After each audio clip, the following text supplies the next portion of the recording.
మీ personal interviews మరియు వ్యాపార ప్రకటనల కొరకు ఈ నెంబర్ని సంప్రదించండి. మనం టీవీ వీక్షిస్తున్నటువంటి ప్రేక్షక అభిమానులకి నా యొక్క హృదయపూర్వక నమస్సుమాంజలు. నేను మీ డాక్టర్ డి బాలకృష్ణన్, ఆయుర్వేద వైద్యరత్న, Shri Kaushik Ayurveda multitherapy hospital, Dilsukhnagar, Hyderabad నుంచి మాట్లాడుతున్నాను. జనాలందరూ ఇప్పుడు జీవిస్తున్నటువంటి జీవన శైలి అవ్వచ్చు, వాతావరణ మార్పులు అవ్వచ్చు, ఇతరత్ర కారణాలు ఏవైనా అవ్వచ్చు, వీటన్నింటి వల్ల కూడా మనకి చాలా రకాల ప్రాబ్లమ్స్, చాలా రకాల మార్పులు సంభవిస్తున్నాయి. అందులో ఒకటి చూస్తే ఈ మధ్య కాలంలో అందరికీ గ్రే హెయిర్స్, వైట్ హెయిర్స్ లేదా డాండ్రఫ్ ఇలాంటి జబ్బులతో బాధపడుతున్నారు. దానికి కాను సింపుల్ చిట్కా, మందార పువ్వుతో ఆయిల్ తయారు చేసుకొని వాడచ్చు. మందార పువ్వులు తెంపేసి వాటిని ఎండబెట్టి పౌడర్ చేయొచ్చు, లేదా పచ్చిగా ఉన్నా కూడా నువ్వుల నూనెలో వేసి బాగా మరకాసి ఆ నూనె తలకు పెట్టుకున్నట్లయితే గ్రే హెయిర్ నుంచి బయటపడవచ్చు. ఇక ఇంకొకటి, చాలామందికి అపోహలు ఉన్నాయి. ఏం చేస్తే తగ్గిద్ది, ఏం చేస్తే తగ్గదు తెలిసి తెలియక వైద్యం చేసుకుంటున్నారు. జీలకర్రతో మోకాళ్ళ నొప్పులు తగ్గవా? చాలామంది తగ్గుతాయని అనుకుంటారు. అది అపోహ మాత్రమే. జీలకర్రతో మోకాళ్ళ నొప్పులు కానీ ఒంటి నొప్పులు కానీ తగ్గే అవకాశం అసలే లేదు. కనుక పూర్తిగా తెలుసుకొని వాడండి. అలాగే నువ్వులతో చచ్చుపడిన నరాలు బాగా పనిచేస్తాయా, చేయవా? నరాలు ఉత్తేజపడతాయా, పడవా? అంటే కొంతవరకు ఎముకల పుష్టి, ఖండ పుష్టి జరుగుతుంది. నరాలపైన కూడా కొంత ప్రభావం చూపిస్తాయి. ఆహారంలో నువ్వుల్ని తీసుకోవడం శ్రేయస్కరం. షుగర్ లేని వాళ్ళు అయినట్లయితే నువ్వు ఉండలు ఉదయం ఒకటి, సాయంత్రం ఒకటి, నువ్వులు బెల్లం కలిపి ఈ మాత్రం ఉండలు ఉదయం సాయంత్రం తిన్నట్లయితే కాల్షియం, ఐరన్ ఇలాంటివి పెరిగే అవకాశం ఉంటుంది. రక్తం ఇతోధికంగా తయారవుతుంది. ఫోలిక్ యాసిడ్, కాల్షియం కూడా ఉద్భవిస్తుంది. తద్వారా ఒంటి నొప్పులు తగ్గే అవకాశం ఉంటుంది. మిరియాలు తాగినట్లయితే నరాలు పనిచేస్తాయా, నరాల మీద ఏదైనా చక్కగా పనిచేయడానికి అవకాశం ఉందా అని ఒక ప్రేక్షకుడు అడుగుతున్నాడు. మిరియాలు తాగినట్లయితే నరాలపైన ఎలాంటి ప్రభావం చూపించవు. మిరియాల పౌడర్ టీలో తాగడం లేదా నీళ్ళలో తాగడం ఇలాంటివి చేస్తుంటాము. మిరియాలు తాగడం వల్ల ఎలాంటి న్యూరలాజికల్ డిజార్డర్స్, నరాల జబ్బులపైన పని చేయవు. జాగ్రత్తగా గమనించండి. తిమ్మిర్లు వస్తాయి లేదా నరాలు చచ్చుబడినట్లు అనిపిస్తే మిరియాలు తాగుతూ ఉంటారు కొంతమంది, కానీ తాగకూడదు. ఇంకొకటి, కరేలా జ్యూస్, కాకరకాయ రసం కానీ ఆకు రసం, కాయల రసం చాలామంది ఈ మధ్య తాగుతున్నారు. షుగర్ తగ్గిద్దని చెప్పేసి అనుకుంటూ ఉన్నారు.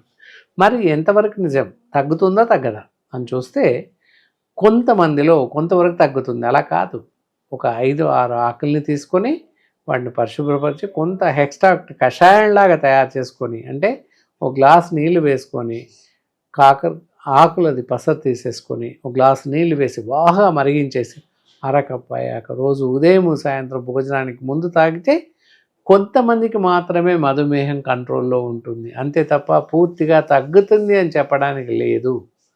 కాబట్టి గమనించే ప్రార్థన, అందరూ తగ్గింది పక్కింటి వాళ్ళకు నాకు తగ్గిద్ది అనుకోవడానికి లేదు. శరీరాన్ని బట్టి వారి బాడీ తత్వాన్ని బట్టి కొంతమందికి పనిచేస్తుంది, కొన్ని వేళల్లో, అన్ని వేళల్లో పనిచేయదు. ఇంకొకటి, మెంతుల్ని నానబెట్టేసి ఒక 2 చెంచాల వరకు నానబెట్టేసి ఉదయం మెంతులతో పాటు ఆ నీటిని తాగుతూ ఉన్నట్లయితే షుగర్ కంట్రోల్ అవుతుందా, అవదా? కంట్రోల్ అవుతుంది. అది కూడా చాలా తక్కువ మందికి కంట్రోల్ అవుతుంది. అలా నిరవధికంగా రోజు చేస్తూ ఉండాలి పద్ధతి ప్రకారంగా. ఉదయం ఖాళీ కడుపుతో మెంతులు నీటితో పాటు అలాగే తాగేసి అరగంట తర్వాత ఉదయం బ్రేక్ఫాస్ట్ చేయాలి. అలాగే రాత్రి కూడా ఈ మెంతులు నీరు తాగాక అరగంటకి భోజనం చేయాల్సిన అవసరం ఉంటుంది. ఇలా నిరవధికంగా చేస్తూ ఆహారంలో మార్పులు కూడా చేసుకోవాల్సిన అవసరం ఉంటుంది. అలా చేస్తే కొంతమందిలో మధుమేహం కంట్రోల్లో ఉంటుంది, షుగర్ కంట్రోల్లో ఉంటుంది. అది అందరికీ ఉంటుంది అని చెప్పలేము, అలాగే అన్ని వేళల్లో కంట్రోల్ ఉంటుంది అని చెప్పలేము. తగ్గుతుంది, కానీ కొన్ని సందర్భాల్లో తగ్గదు. ఎందుకంటే మా నివేదికలు చాలా మటుకు చూసాం. ఒకనొకప్పుడు ఒక 10 సంవత్సరాల క్రితం మెంతి పౌడర్ తింటే తగ్గింది. సేమ్ అదే వ్యక్తికి మళ్ళీ మెంతి పౌడర్ ఎలా ఇచ్చినా తగ్గట్లేదు. సో అందుకని గమనించాల్సిన అవసరం ఉంటుంది. ఇంకొక అనుమానం, దాసిన చెక్క, సినామిన్ పౌడర్, చెక్క అంటే అందరికీ తెలుసు. చెక్క పౌడర్ తీసుకోవడం వల్ల అంగస్తంభన జరుగుతుందా లేదా? జరగదు. ఇది అపోహ మాత్రమే. మలబద్ధక సమస్యకి హోమ్ రెమెడీ. చాలామంది మలబద్ధక సమస్యతో బాధపడుతుంటారు. మలబద్ధకం వల్ల ఏంటంటే అజీర్తి వ్యాధులు, ఇంటెస్టైనల్ డిజార్డర్స్ రావడానికి అవకాశం ఉంది. అలాగే ఇంటెస్టైనల్ పాలిప్స్ రావడానికి అవకాశం ఉంది. మూలల వ్యాధి రావడానికి అవకాశం ఉంటుంది. కాబట్టి మలబద్ధక సమస్య లేకుండా చూసుకోవడం ఏ వ్యక్తికైనా అవసరం. మరి మలబద్ధక సమస్య ఉన్నవాళ్ళు రోజు వెళ్ళినా ఫ్రీగా రాని వాళ్ళు కొంతమంది ఉంటారు. కొంతమందికి 2 రోజులకు 3 రోజులకు వస్తుంటుంది. ఎవరైనా అలాంటి వారు మలబద్ధక సమస్యతో బాధపడుతున్నట్లయితే రోజులో 3 నుంచి 4 లీటర్ల నీళ్లు తాగండి. అలాగే మధ్యరాత్రి మేలుకున్నప్పుడు కూడా 1 గ్లాసు నీళ్లు తాగండి. ఉదయం లేవగానే 1 నుంచి 2 గ్లాసుల నీళ్లు తాగండి. మరీ లీటర్లు అక్కర్లేదు.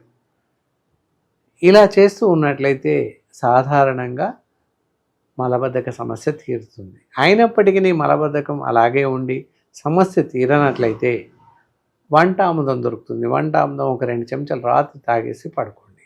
2 రోజులకు 3 రోజులు వెళ్ళేవాళ్ళు దాంతో కొంతవరకు మలబద్ధక సమస్య తీరిపోతుంది. అవసరాన్ని బట్టి నెక్స్ట్ డే 2 నుంచి 3 సార్లు వెళ్తారు, 4 సార్లు వెళ్తారు.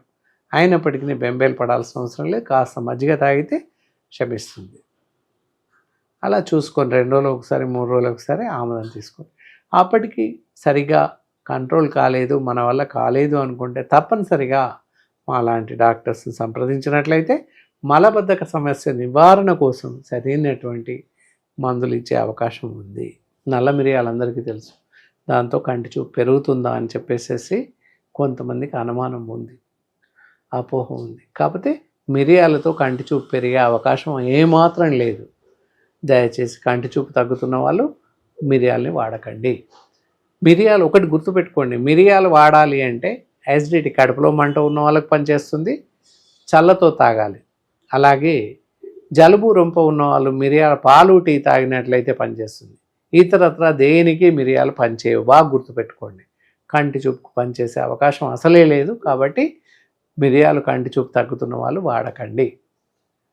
ఓకే. ఇందులో చెప్పినటువంటి నిర్దిష్టమైనటువంటి సలహాలు, సూచనలు జాగ్రత్తగా పాటించండి.